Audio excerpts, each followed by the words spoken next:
Welcome back to the Get Loved Up podcast, your number one resource for inspiration and motivation to live your purpose, make healthy living a priority, and thrive doing what you love. I'm your host, Koya Webb, a small town girl who chased her dreams and caught them, a former track and field athlete who healed using spirituality and yoga, and an entrepreneur who didn't let sexual assault, racism, and insecurities dim her light. And now it's your turn to allow these episodes with some of the top voices in spirituality, wellness, and entrepreneurship to inspire you to thrive. Let's get loved up together. Lisa Bilyeu co-founded Quest Nutrition, which grew 57,000% in its first 3 years. She is also the co-founder and president of Impact Theory Studios, a revolutionary digital-first studio that produces wildly entertaining original content focusing on themes of empowerment. Over the course of her career, Lisa has created a slate of content that has been reviewed more than 500 million times, and she and her husband have built Impact Theory's global audience to more than 7.5 million.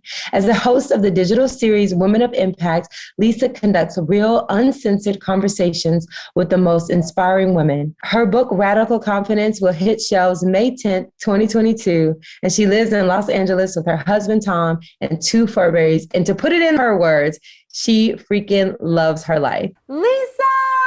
Oh, welcome to the Get Loved Up podcast. Koya! We've been waiting to do this for a long time. Yes. It's an honor. Yes. I mean, you are the epitome of fierceness. You are the epitome of confidence. I am just so excited because there's so many people out there who are like, I want that thing. I want that thing Lisa has.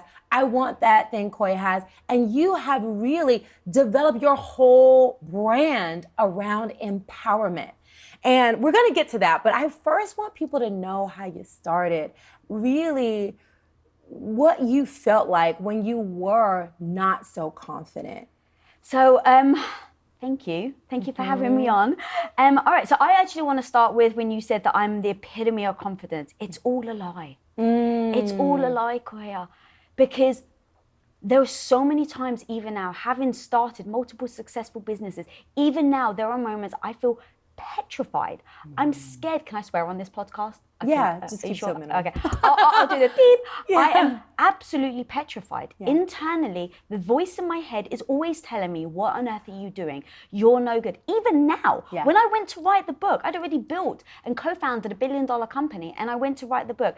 And the very first words out of my head when someone approached me on writing a book was, well, who would buy a book from me? I actually said that to my husband when he approached the issue. This was 1.5 years ago. So I really wanted to start there because the voice in my head hasn't changed. From the age of 7, from the age of 14, where I was getting teased for my looks and I was told my dreams were way too big for a little girl, and who do I think I am that I can dream so big? And that voice is still there. The only difference is that it doesn't stop me. And that to me is what I went from the myth that I thought we had to have confidence to start something, to have the life we want. And I realized it was all BS. But what I did was radical confidence. It meant I felt petrified. I had no idea what I was doing. There were skill sets I didn't know. I absolutely was inadequate, but I did it anyway. And that's the key, is that I used a toolbox, some skills every single day in order to get me to where I wanted to go. Petrified or not, I still did it. I love that. I love that. And I think that's such a beautiful thing because we can all make that decision. We all can be scared, feel the fear, and do it anyway. And so before you started, and built the $1 billion company, can we talk about, you were a housewife and you talk about it a lot about like how you kind of lost yourself. And a lot of people, especially since the pandemic, have lost themselves. So can you share a little bit about how you felt then and how you kind of made your way out of that situation? Yeah, I'm sure you have found we are born with a belief system. We've been taught a certain way. So when we start to get into our late teens, early 20s, we have a way that we see the world. And to me, it always just seemed as fact. And I never questioned my belief system. I never questioned how I was brought up. And so when I think about how I ended up getting stuck, like you said, as a supportive wife, in a supportive wife role, as being a housewife for 8 years, There's nothing wrong with being a housewife. I just want to say that. Like, if that's your dream, if it fulfills you, I freaking applaud it. But like you said, so many of us get stuck in a life that isn't the life we wanted. It wasn't the life we dreamt about, and it wasn't the life that we all thought we were going to have when we were those kids that was dreaming big and thinking about what the world could be. We end up slipping into a life. And for me, I got stuck for 8 years. And looking back now, how on earth did I get stuck for 8 years? Like, what are those things that are traps for us? And I really do think for me, it was, I thought I would end up being a housewife anyway. And when I look at what I was taught, it's the subliminal messages we all get as kids. Right. My subliminal message was when I would fall on the floor and scrape my knee as a kid and I would cry, and my grandmother would come running over to me. She goes, oh, you'll be okay by the time you get married. It's okay, it's okay. Every time I was upset, that was the message. You'll be okay by the time you get married. Wow. So now think about a subliminal message to the 7-year-old. What is that telling me? Is that your life is going to be okay once you get married. That's your end goal. Just make it to marriage and you'll be fine. Then flash forward, I have an argument with my father. I want to go to film school. I want to study film because I want to be a movie director. Arguing for weeks and weeks. Eventually my dad, in his thick Greek accent, turns around and says, you know what? It doesn't even matter. You're going to be a stay-at-home wife anyway. So study whatever you like. Now, in looking at your face, right, eyes wide open, they're like, oh my God, I can't believe someone says that to you. Going to the belief system. My dad was brought up in a tiny little village in the mountains of Cyprus where no woman ever got an education because there was no school. Yeah. So his belief system, what he saw was his mum and sister didn't even go to high school. You end up getting pregnant because there was no contraception. So he just saw his family, his ancestry, all get women in the family getting pregnant at the age of, very young and getting married. So when he said that to me, he wasn't trying to be mean. He wasn't trying to be cruel. But that was his belief system, putting it on to me. So now I'm 20, 21 years old. I meet my husband. I fall in love. And how do I slip into a life that I never thought I would have? It's the messaging. Now turning it back to confidence, threading everything through, is my belief system put me where I was, and I felt like I needed the confidence to make a change. Right. And I didn't feel like I had the right to. I didn't feel like I had the right to ask for a different life because I had a roof over my head. Right. I didn't feel like I had the right to ask for more when I had a husband that loved me. And in those moments for 8 years ago, I didn't think I had the right or I had the confidence to speak up to say I want more. Yeah. And I think going back to your question of why so many of us get stuck, I think it starts from the belief that we have growing up that we're told. It's situational. So we end up being in situations that maybe we tell ourselves, it's not that bad. It's not that bad. And for me, it's like, it's not that bad. It wasn't that bad, right? I didn't hit rock bottom. And so I just kept making reasons why I couldn't speak up, why I didn't have the right to say something else. And it all comes back down to, I thought I had to have the confidence to make the change. And I thought that I was asking for too much. And as women, we all know that we think about all of these things. We want to be people pleasers. We want people to like us. We don't want to ruffle the feathers. And so a lot of the time we end up stuck in a life that maybe we didn't want, but we don't feel like we have the right to ask for more. And that the conclusion to me was, oh, I can love this part of my life and feel very proud and joyful over having a husband that loves me, I moved to America, which was a dream for me. And yet I can be profoundly unhappy in this other area of my life where every day I felt like I was living to serve my husband. And I had every freaking right, girl, to speak up and say, babe, while I love you, I no longer want this. And I didn't. And it took me 8 years to finally say that. Wow. That is so beautiful. One thing I feel like is really beautiful is how you really see your relationship with your parents and you honor them for their belief system. A lot of people have separated from their families because they're like, you put this on me or, but I love how you're almost taking radical responsibility saying like, yeah, that was my beliefs because that's what they believe, but it's up to me to decide if that works for me or not, if I want to live their dream or if I want to create a new one. So I love the way you kind of reframe that to like, you know what, I'm going to take responsibility and decide what I want. But the realness of once it's internally programmed, it's unconscious. And you're like, well, I'm doing what I was supposed to do or what I was meant to do. And we fall into that. And so you're here for 8 years, and you love your husband, and you're doing the work, and you're you know, loving it, not loving it, or completely hating it. Oh, okay. This is amazing because this is what I love talking about, girl, because it's the small nuances that we have to tap into to address, right? Because I had the bigger picture in my head. My husband's going out to make enough money so that we can make movies. So that's where it started. I was like, of course I can support you. You're going to go out. We're going to do the Steve Jobs effect. You don't have to worry about all the other decisions because Steve Jobs, basically the reason why he always wore a black turtleneck was he knew he only had a certain amount of decisions he could make in a day. Right. And so he said, why on earth am I going to waste my time and energy making a decision on what I'm going to wear? So Tom and I got together and we said, okay, this is no BS for us to make enough money so we can make film. So in that moment, we decided, cool, I'll support you for a year, babe. I had the reasoning, I had the encouragement, I had the goal in mind, I knew what I was doing, we were in it together. And now the day-to-day happens. And the day-to-day is, I'm so freaking bored out of my mind.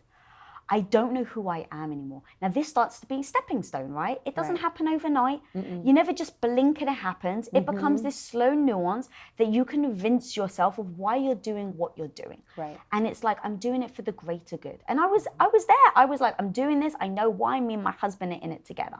And what ended up happening was the dream never happens the way you think it's going to happen, right? That part. Yeah. So I think it's going to take us a year. Now what happens is after a year, we're not ready yet. Right. So my husband's like, I just need another year. I just need another year. I just need another year. And every year you look at, well, I've done it for this long, I may as well. Well, I've done it for this long, I may as well. Well, I've done 6 years. Is that going to be a waste now if I change my life? And you get on this, what I call the hamster wheel. And you're just freaking running because you think you're going somewhere. And what ends up happening is you end up going absolutely nowhere because you convince yourself. And so going back to every day when I was hating the day-to-day of grocery shopping, putting clothes out for my husband, collecting coupons, all of that was utter boredom. It was, I literally, to the point where I'm like, I was looking outside of myself to make myself feel a certain way. And that's dangerous. We talk about validation. I was looking outside of myself. I was waiting for my husband to come home to make me feel happy. I would go to the grocery store to maybe find something that would uplift me, to maybe talk to the clerk behind the cashier, to like say something funny. It's like, but you convince yourself. This is where, like, if we can nail this, we convince ourselves it's not that bad. And what ended up happening was, and when you look from the outside of what's happening to the world, right, with like the wars and like when you compare it to that, you convince yourself it's not that bad. You convince yourself, well, I'm not in a freaking war zone. Well, I have a roof over my head. And we convince ourselves that it's not that bad. So I ended up living 8 years of a life that it wasn't a dream. It was what I call purgatory the mundane, where I lost everything. I lost my dreams. I lost my hopes. I lost who I was. Because I kept telling myself it wasn't that bad. So when I retell the story, it doesn't sound that bad. But people who are in that position right now that are feeling stuck because of COVID, because of lockdown, because of everything we've gone through, I thought I had to justify the reasoning for me to make a change. I thought I had to have a big enough reason to ruffle some feathers. Yeah. And the truth is you don't. No. And so the day-to-day was utter misery. Because I lost who I was. Yeah. Oh, thank you so much. I know a lot of people listening are going to be like, I'm there. You know, I'm there. I don't know who I am. I don't like what I'm doing. I want out. So what are, like, maybe, I know you've done a lot of things and you have like 10 no BS lessons, but what would you say personally were some things that really helped move the needle for you to like say, okay, I need to make a change, and what did you do? Yeah, so I think about, I was thrust into Quest. So it turned out after 8.5 years, I was miserable. My husband was miserable. I joke that like my house was like my own personal fight club. So it's like the first rule of Fight Club is don't talk about my husband's day because it was that bad. And the second rule of Fight Club was don't talk about my husband's day because it was that miserable. So it's like, it became like that. So now when you get to the point where you can't even talk about your day because it's so miserable, there's a problem. Yeah. And in hindsight, I basically said to him, I need my husband back. Nothing is worth, like no matter how much money, no matter what goal we're trying, I want my husband back. Now that sent us on a whole path of trying to explore what is purpose, what is a mission, what does that actually mean? And that turned into my husband and his business partners wanting to start a protein bar company. Now at the time, I was still the supportive wife. Right. So I hadn't even asked for anything else at that point. I was just like, as long as my husband's happy, I will be happy. And he's not happy, so we need to make a change. So it was like, we need to make a change. What does this change look like? It happened to have been Quest. What we didn't expect is that Quest would turn into, would grow at 57,000%. And so I came from, I'm just going to support my husband, because remember, I had the mindset that I'm the supportive, good Greek wife. And that meant just ship bars from my living room floor. Just ship bars. Nice and easy, couple a day. Well, at 57,000%, 2 years later, I have an entire 40 people team just in my department alone. We're shipping out millions and millions of dollars worth of inventory, and I have 10,000 square feet of space. So the change that happened for me, I was thrust into an environment that I didn't expect. Right. And that it just grew so quickly that every day I didn't have the luxury of saying, well, I'm scared, so I can't do that. Right. And so now looking back, which I think is the most powerful thing, in hindsight, what are the things that really keep us stuck? And what I wish I had known that would have helped me get unstuck much quicker in those 8 years? It's the fear of failing. Yeah. It's the fear of not knowing something. And it's the fear of being judged. When I have to look back and say, what are all these things that keep us stuck? What are the traps that we get ourselves into? Yeah. And so to me, it's about addressing those one by one. Right. So when I talk about being stuck and how to get out of it, the very, very first thing you need to know is what is that end goal? Because here's the thing, people say to me, I want confidence so that I want the confidence you have. I want the confidence, right? With you as well. I want your confidence, Koya. What I say is, to do what? It's like saying, I want to be happy. Okay, great. You want to be happy, but in what? So with confidence isn't the end goal. Right. We don't just say, I want confidence and I'm going to be okay. No. You want confidence to tell your boss that you're not happy and you want a pay rise. To tell your parents you no longer want to study that science and now you want to go and be a stand-up comic, right? You want confidence to tell your partner you're no longer happy in this relationship. You want the confidence to do something. So what I say is, forget about the confidence. What's the to do what? Right. What is that end goal?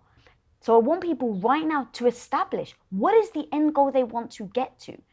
And now it's not about how do I get the confidence, it's how do I get started?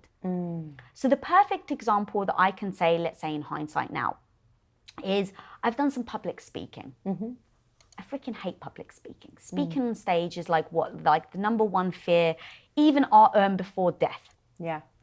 People fear public speaking more than they fear actually dying, right? So let's just establish how fearful that is right now. Have you done public speaking? Yes. Okay, how do you feel about it? I love it, but I have a lot of fear around it. And to your point, I feel like more is the fear of failure, a fear of slipping over your words. So many fears. Right. And it's all about presence. Right. So the what do I do? Like, how do I get on stage? How do I build that presence to start with? And then what happens if I mess up on stage? All these problems, when I talk about confidence, even if you don't have the confidence, but if my goal, let's say, sorry, let me just back up. My goal is impact. So what I establish is getting on stage in service of my goal. Remember, I'm not thinking about my emotions right now. I'm not thinking about, do I have the confidence to get on stage? Because right now, the voice in my head is saying, no, you do not, Lisa. Do not go on stage. You are terrible. You will mess up. So no, I don't have the confidence to get on stage. Okay, great. What's my goal that I've told everyone right now to write? It is impact. Yeah. Okay. These things that I'm fearful of, getting on stage, getting in front of the camera, do they serve my goal? Yes or no? Yeah. You can just answer like you just said. Yes, it does. Okay, great. I'm so scared about getting on stage that I haven't gotten on stage yet. Is this true? Yes. Okay, no judgment. Right now, what is more important to you? Your goal or how you feel about it? That part. Is it more important to me to protect my ego, protect myself and say, don't go on stage because you don't know what you're doing, Lisa. People are going to make fun of you. You're going to freeze. Is that voice more important than actually create an impact? No judgment. But I want people right now to sit there and really assess what is more important. Because here's the pivotal moment. This is the fork in the road. This is the moment that you say, you know what? My ego, the fear of failing is not more important than impacting people. Great. Now I know I have to get on stage. I've made the decision. Now, again, no judgment. If I say, you know what? The thought of getting on stage, the crippling anxiety it's given me just thinking about it, I don't enjoy this life. Great. Then I just say, I don't want to get on stage. And now in 1 year, 5 years, 10 years, when I look back at what my goal was and I look at impact and maybe I haven't achieved it, I can say I did it with my eyes wide open because I chose not to go on stage. And now I'm not beating myself up over saying, you can't, you're such a wuss, you didn't get on stage, that fear. I'm not beating myself up. Right. I just go, you know what? I decided 5 years ago that my feelings were more important than impact. So now when I look that I haven't created impact, I don't worry about it.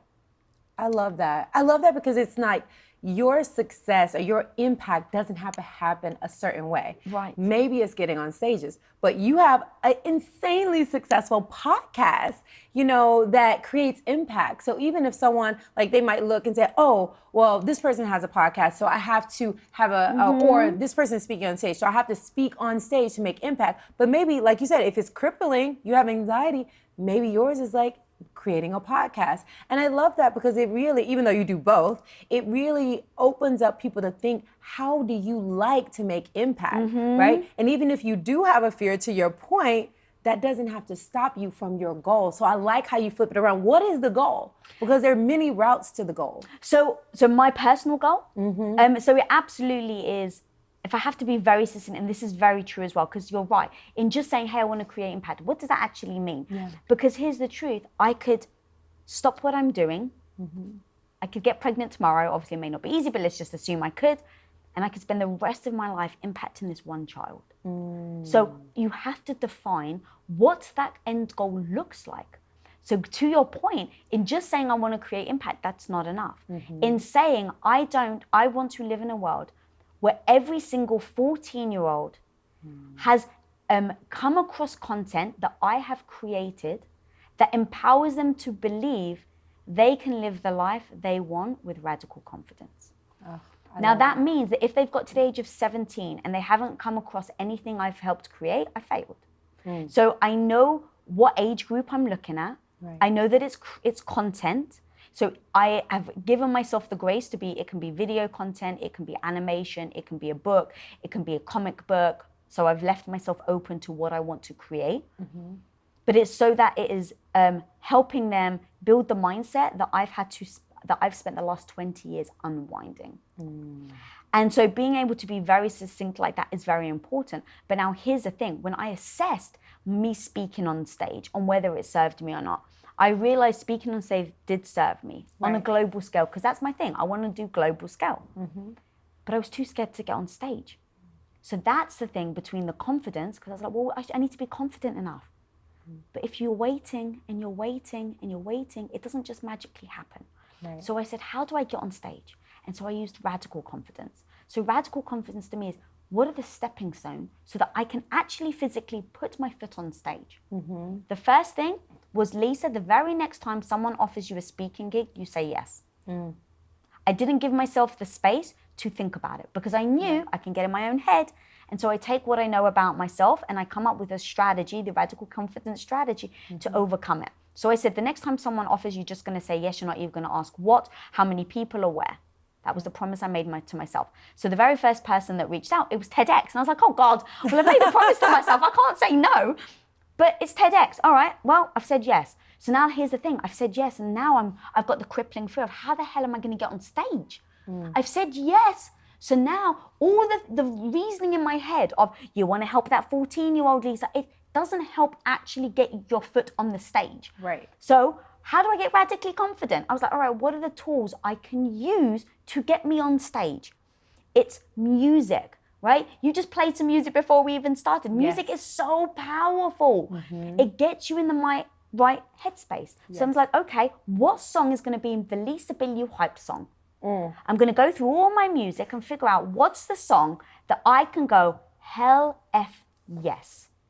And mine happens to be Destiny's Child, Survivor. Oh, I love that song. You listen to the lyrics, right? It's like, who can argue with that? Yeah. So now I've got my hype song. What are the other tools that I can use to get my headspace in the right mindset? Because I'm still got the crippling fear. It's jewelry. It's my hair. I wear this Wonder Woman necklace on purpose. So when I look in the mirror, I'm giving myself a message that I got this. Wonder Woman's got this. I got this. This is the language I speak, right? Yeah. So find what language speaks for you. I wore Supergirl knickers. So that, you know, people get anxiety when they go on stage. So people may not know, you need to sometimes pee like 50 times before you get on stage. That nervous feeling. So I was like, what is the small subliminal message I can give myself before I go on stage? And so I started dipping into my toolbox of what are all the things I can do, gearing up to it. For every single day, from weeks and weeks, I had an alarm in my phone that just said, you got this. And I would spin it, close my eyes. I call it, you got this roulette. I would just close my eyes and do it like a roulette and just spin it and then just leave it. And weeks leading up to me getting on stage, I was reminding myself that I've got this. So now you can see that I went from someone that was totally petrified, zero confidence, has the mindset of the 14-year-old that doesn't believe she's good enough, that doesn't believe she's got any right to be on stage talking to people. But I use tools to get my ass on stage. Yes. And I love that it was just like one step at a time. You just keep putting, you don't have to know all the 10 things. Just try one each day that can get you closer to your goal. I love that. And I feel like the steps that you also, and the lessons that you share in the book can also help people. Maybe they might not use all of them, but maybe one or two of them can be the ones. I also love music. I like, it just gets me hyped. Whether I want to be happy or sad or just however I want to feel, music is a thing. And I like that you have jewelry. Of the lessons in your book, do you have your favorite? Like, what are your favorite two that you're like, I pretty much do these two all the time when I feel fear? Yeah. Every time, because a big part of my fear is failing, right? We don't want to do it, and there's different types of failing. There's, especially with what we do, there's public failing. Yeah. Where everyone sees you crash and burn. Yeah. And then you've got the failing where no one sees. Now, here's the funny thing. I think they're both as bad as each other. Because when no one sees, the instinct, right? I get it. No one wants to feel the sting. So the instinct, just sweep it under the rug. No one saw it. Come on, like no one saw it. Oh, I'm good. Pretend like that didn't happen. Yeah. The problem is you don't learn from it. The public failure means you have to address it. Yeah. So while I recognize that some of them, like the private failure doesn't feel good, but you can hide it. I worry that becomes more of a trap for us because we're not learning. So going back to your question, for me is like the biggest lesson that I've learned, I repeat to myself every single time is every time I fail, what's the opportunity? Every time I literally fall on my face, I used to be like, I can't believe it. I'm so bad. See, I knew that I shouldn't have started this. I told you that you were no good, Lisa, right? The voice in my head. Right. Even now, it doesn't matter how many successes, because the failures and the mess ups still sting.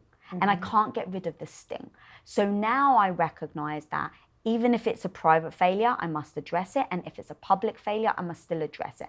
And the hard thing is when it stings is to immediately say, where's the plus? Where's the lesson in this? And it all came back to the most, I think one of the most hysterical and surprising moments of my career was at Quest Nutrition. It was the early days. We were all, every single penny mattered, every single penny. And it was early on, we had like maybe 3 other employees and they were all making a batch of protein bars. So it was just big enough where we didn't have to be there to actually hand make them all ourselves. And one of the guys comes running in and he's got like this, he looks ghostly white and he's like, I'm so sorry, I've messed up. And we're like, oh my God, what's happened? And he's like, I've messed up an entire batch. Now at the time, when you're a startup, it was $5,000. It was like, are we about to close the company? Like, this is like the most catastrophic failure that we could possibly have. And so I'm going into panic mode. I'm like, oh my God, like, are we about to shut the company? Does this mean that we lose our house? Am I a failure as a boss? Like, this is all on me. I can't believe this has happened. What's going on? Failure. Extreme, like my mind goes into catastrophic, companies like burnt to down to the crisp. And my husband, who's cool hand Luke, is like, let's see what we got. So we walk into the facility and we've just got these tubs of like this mix of protein bars. And he's like, all right, I'm so sorry. He's like, we were about to do 2 batches. One was peanut butter. So I put the peanut butter flour in. I put the peanut butter protein powder in. I put in all the things. And then I grabbed the flavoring. But it was the next flavor that we were about to mix. So I grabbed the berry flavoring and put it in the peanut butter batch. And he's like, so it's all ruined. And we're like, oh God, we're going to have to trash this. This is terrible. And we're like, oh God, okay, well, let's just try it. And as we're trying it, someone's like, this tastes like PB&J. Yes. And being British, I didn't know what PB&J was. So I was like, can someone educate me on what that means? Right. And so it was like, well, peanut butter and jelly, you put them together, it creates this flavor combination. And I was like, well, it tastes pretty damn good. So as we're standing there in this catastrophic failure that we're like, does this potentially ruin the company? We're like, well, what if we just sold this, put them in plain wrappers and pretended it was a new prototype as a flavor of a new protein bar? So we're like, all right, let's just do it. Okay, well, it's either that or trash it. So we started wrapping them in silver foil, like it's like a blank thing, put them in blank cardboard boxes, printed out a letter on my Staples printer, and basically said, dear customer, this is a new protein bar flavor we're trying. We would love your feedback. We announced on Facebook that we've got a limited offer on PB&J flavor. People lost their minds. We sold out like that. Wow. Before we knew it, we shipped everything out. And because the flavor profile, the nutrition was still the same, we could legally sell it because you're not allowed to legally sell food without the nutrition value. But it was just the flavoring that changed, nothing else. So we literally just used everything the same. We sold out. People were going nuts. Before we knew it, people were receiving it, blasting it on social media. It was the best protein bar they'd ever tasted in their lives. So then what it was doing was fanning the FOMO flame of all the people that didn't get the protein bars. And they're like, I want to try this flavor. Before we knew it, I think it was something like within 2 months, we did a design of the wrapper. We got wrappers printed. We got boxes printed. We started to sell it. It became our #1 protein bar on the market. Wow. That is incredible. Congratulations. Thank you. So that story, anytime you think and your mind goes to, it's catastrophic, there's no way out, there's so much failure, who do I think I am? All the negativity, immediately switch it to the idea of how can this be the most amazing thing that has ever happened? And that flip of the mentality. Look, not always you're going to be right. Sometimes it is the most catastrophic thing you've ever seen. Right. But sometimes, girl, it can be the best thing. And sometimes that failure can turn into your #1 hit. Yeah, it's so true. It could be even if it doesn't turn out to be such a success as yours did. I mean, now I'm going to be thinking, okay, how can I make this peanut butter and jelly? But I feel like sometimes when it's catastrophic, there can be so many lessons learned. Yes. And if we look at life as dual, day and night, dark and light, we're constantly in this cycle of life and death, failing and then learning and then picking ourselves up. Because you learn okay, with mistake, it can become a blessing. With something that seems catastrophic or being in this amazing relationship but not feeling very fulfilled, how that can give you the power to do something different, which that's kind of where I want to go next. So what gave you 2 things? I want to talk about what encouraged you to start your podcast and Women of Impact, and also what encouraged you to write this book. Thank you. So Women of Impact really stemmed around having built impact theory, having really been behind the scenes a lot.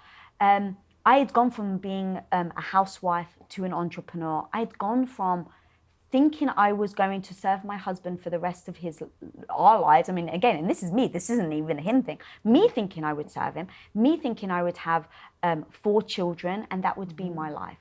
And then realizing, oh my God, I'm capable of more. Yeah. I'm capable of more than what I was told I could do as a kid, of what the belief system that everyone told me I was capable of.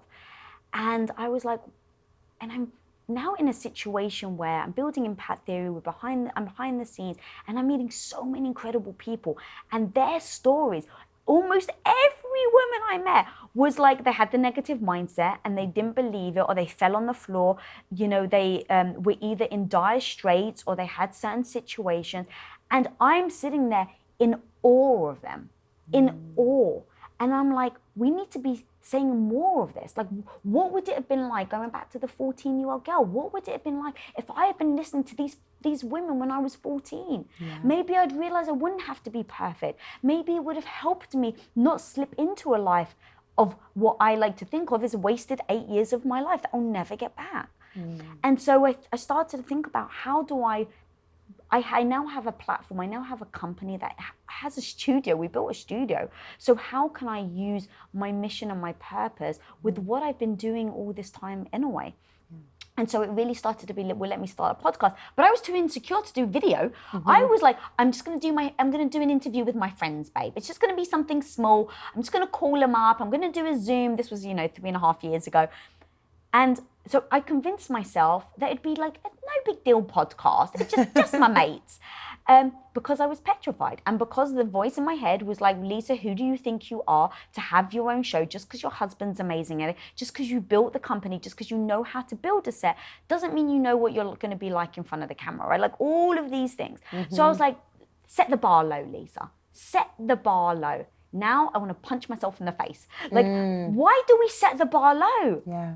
Set the bar high and bust your ass to exceed it. And if you don't, be proud that you freaking went for gold.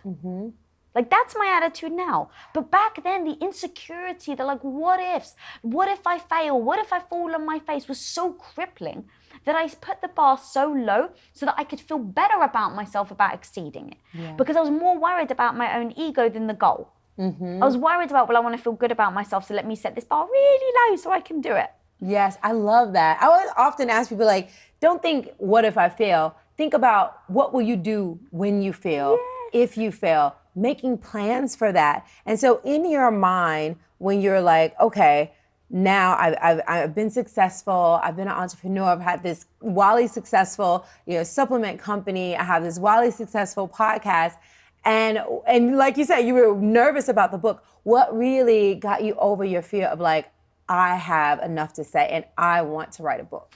Yeah, so, and so by the way, it was my husband that was like, babe, why are you just going to do audio? We've got cameras here. And he was the one that was like, even if you're scared, you don't ever have to put the video out. Yeah. And that was almost like a bit of a safety net for me. I was like, I guess I don't have to. So that got me comfortable in front of the camera. And I'm such a 90s girl. One of my favorite movies was The Karate Kid, wax on, wax off. Yeah. Like, practice so freaking much that when it comes time to it, it doesn't faze you. So going to the book, it had all kind of led to, now I had really stepped into it. I started getting comfortable in front of the camera. I started getting comfortable on stage because I have my North Star is all impact on those young girls. So my North Star is that every time an opportunity came my way, I asked myself, does this align with my North Star? Because we can all get very distracted with the shiny objects over here. So does everything impact the 14-year-old girl? Does this impact? Yes. Okay, then I'm going to do it. So when it came to the book, does the book impact? Does it have that through line? Yes. But then I was like, who the hell do I think I am writing a book?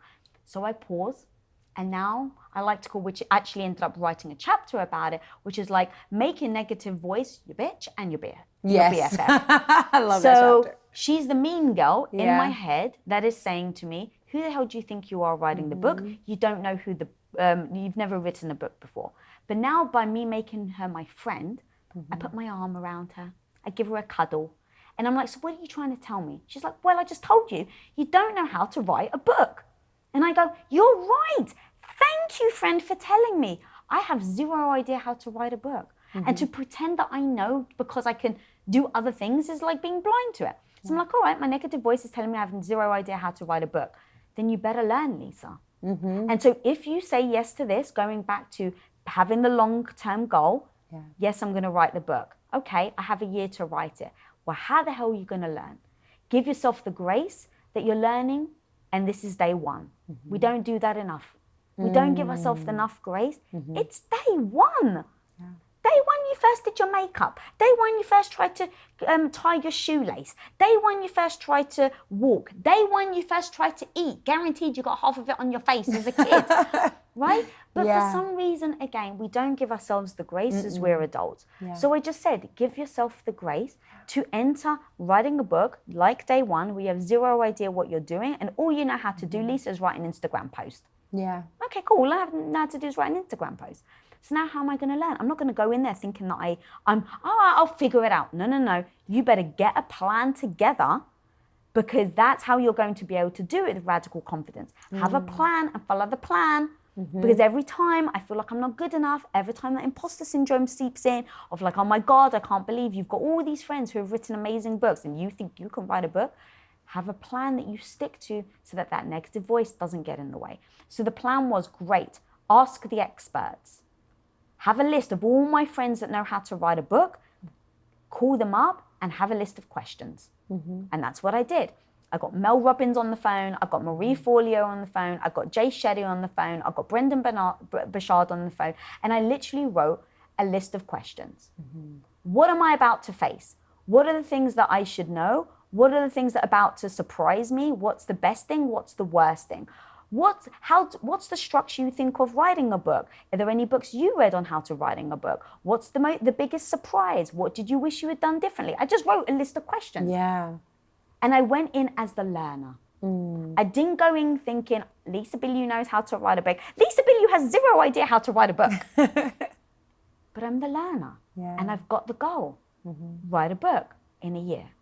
And so step one in the plan of my Radical Confidence Tool Belt, step one, ask everyone you know. Step two, arrange your schedule that allows you to keep learning.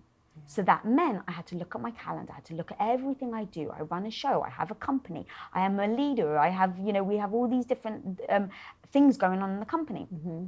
All right, look at my calendar. Start taking things off your list. What are all the responsibilities, Lisa, that you have that now you're going to train someone to take over, because you can't be everywhere, because we all know burnout is real. I've been there before. So I just literally put in this action plan over a period of a year of going, where's your time going? How much are you learning? How much are you giving yourself grace to be the student? How many people are you, asking questions to? How many revisions are you doing? Are you practicing? Because here's the key, even doing all that, and here we are sitting talking about the wonderful book.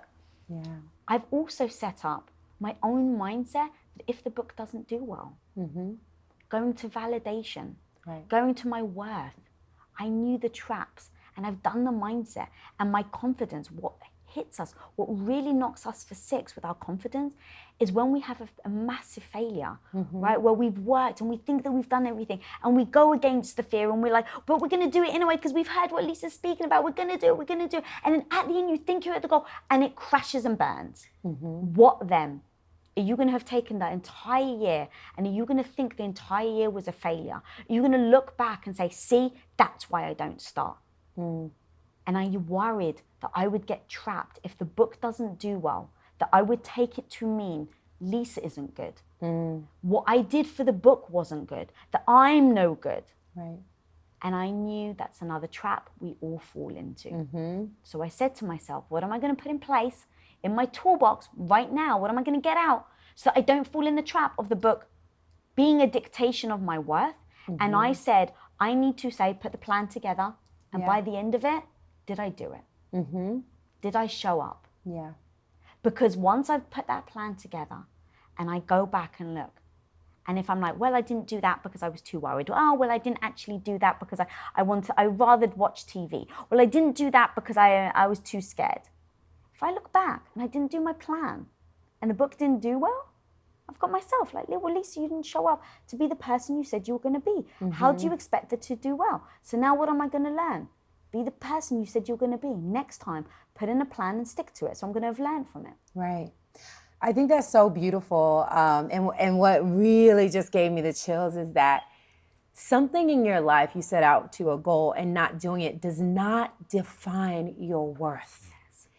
You are worthy, whole, complete, brilliant, fun, exciting, all these things that are just you and you're creative.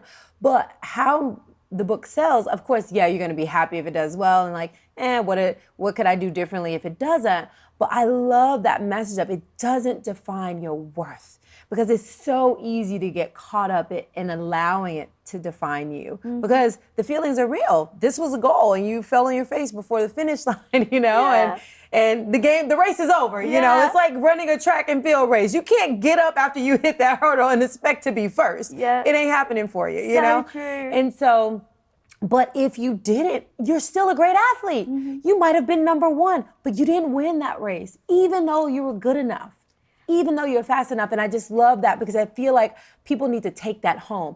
What you do doesn't define your worth. Yeah, and I love that.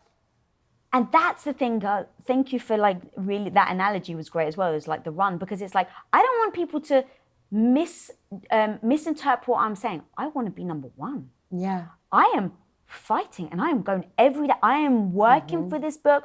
Like there's no tomorrow. I'm gunning for number one. Like I don't set the bar low, but what I don't do is beat myself up if I don't reach it. Because I say, I'm gunning for number one.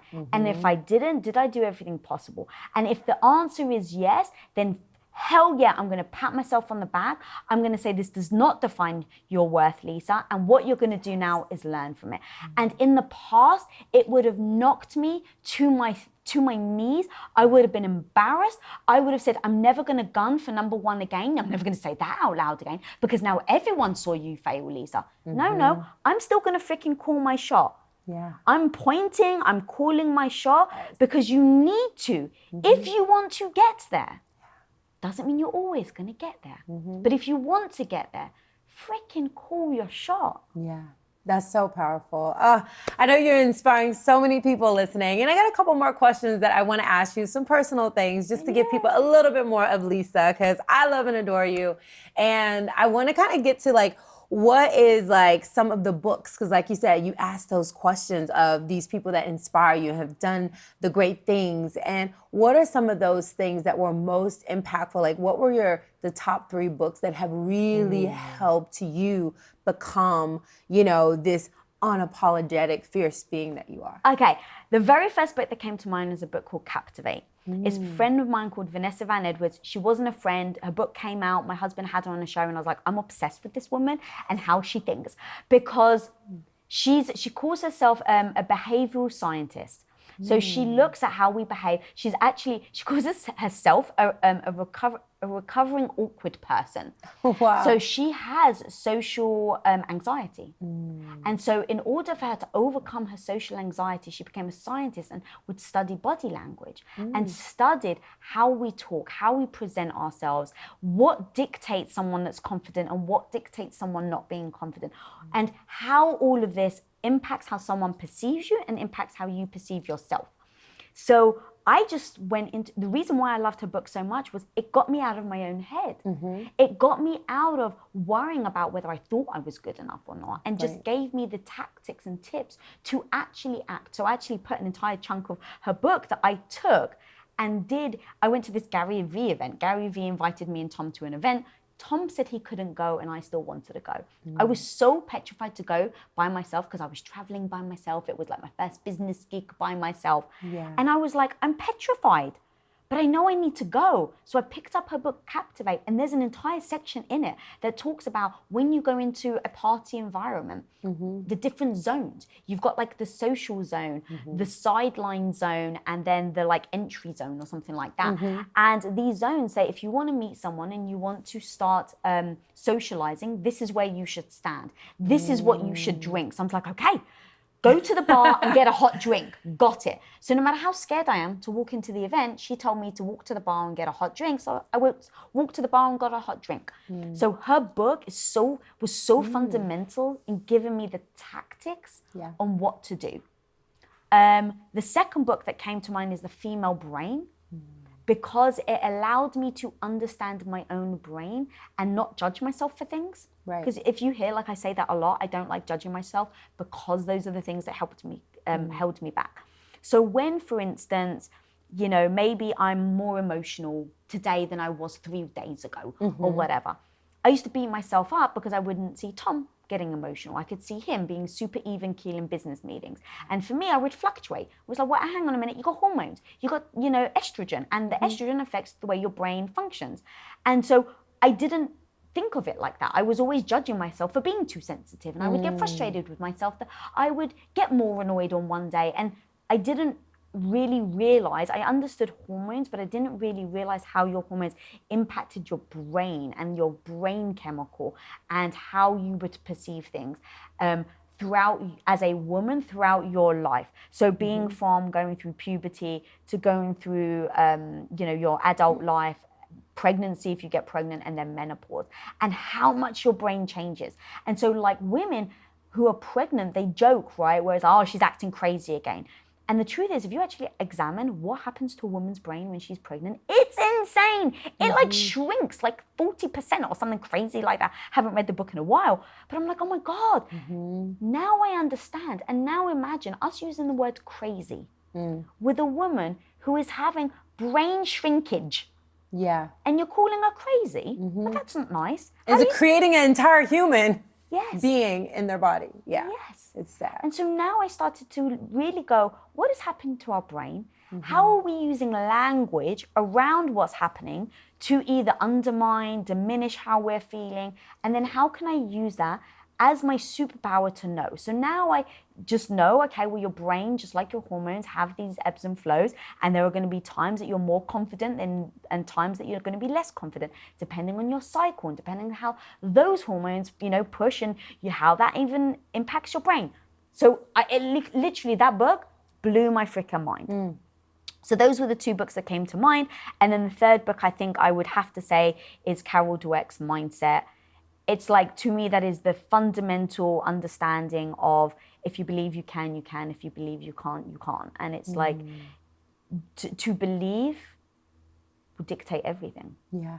And in fact, I probably should have started with that as the first book to read, because if you don't think you can change, if you don't think that your mind is malleable, if you don't think who you were yesterday, you can be a different person, then you're not going to take the steps that are needed to read the books that I just said, to then put into the actions that is needed in order for you to be the hero of your own life and have radical confidence.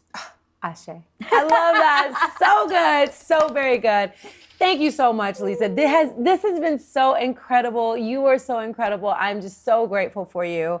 And also, I have to say, y'all, all this, I'm not that into NFTs, but this woman has gotten me into the metaverse, into NFTs, and you're just doing so much empowerment when it even comes to that space and women. And I just thank you so much for being so empowerment, standing in your power to inspire so many young girls, old women, everyone to really like just be their truth. So thank you so much. Well, big shout out to you for being radically confident to enter the Web3 space and the NFTs when it's a world that right now we're still exploring. And that's the thing, is like so many of us are fearful to get in this space because we don't know it. And the confused mind says no. And so, you know, what we're trying to do collectively is going, how do we start exploring in this world with radical confidence, not saying that we know everything. In fact, we're learning as we go, but having the discussions now, starting to speak up about it, starting to talk about it, allowing people to start asking questions and really ask the questions that even if you know, you're worried about how that may look, it's like you can ask the question, not know the answer, or ask the question, worry about embarrassment, but then find the answer. Yeah, I love the questioning, because it's like if you don't ask the questions, then you're just in the dark. But if you ask the questions, maybe you're still in the dark, but maybe you walk to the light. Maybe you find the light. So thank you so much for your inspiration. One last question. If you one day could just like wave a wand and you wake up and it's Lisa's world, what would it look like? A world where every woman believes she can have the life she wants if she's willing to take a hard look at her mindset and her actions, and then be willing to take the steps that is needed to have the life they want. It's like because I don't wish for everyone to already have it, because the lesson, oh my God, the lesson in the failures and the falls are so freaking powerful. I wouldn't want to take that away from them, even though it would feel nice in the moment. So I really think it's the giving people the radical confidence to take that step in the first place. Because let me tell you, especially us women, when you realize how freaking powerful you can be with just this, the mind and the freaking heart. No stopping us. No stopping us. And I just have to speak to what you were saying before, because it really resonated with me about the feelings and the sensitivities. And I think that's important to note, because we as women have these sensitivities when we're with child at different times of the month, because we help alert the other part of the family, the males who are not as sensitive, to say, oh, something's not right. I'm not okay. And that helps us create a safer environment for everybody. Safer environment for a baby, safer environment for whatever community you're in. So I just think some things that we might think, oh, this is so annoying. This is annoying. Why do I have these emotions once a month? And why is things happening to my body? But they're a blessing in disguise. Like, even the failures can be a blessing if you really know what they're for. And thank you so much for coming on the podcast today. Thank you all so much for tuning in. If you haven't already, go ahead and leave a review. Let us know. How did you like this episode? Do you love Lisa as much as I love Lisa? Leave a review. And if you had some great takeaways, tag Lisa, tag myself on social, and let us know your favorite takeaways. And Lisa, where can people find you, and where can people get your book, Radical Confidence? Yeah, oh my God, Koya, so this woman is so freaking amazing. I adore you so much. Thank you for having me on. And thank you for introducing me to your audience. Like, what a pleasure and honor. If you guys want to follow me on social, it's Lisa Bilyeu, Bilyeu. And then if they want to get the book anywhere, radicalconfidence.com, Amazon, Target, Barnes & Noble, anywhere and everywhere books are sold. I love it. Thank you so much.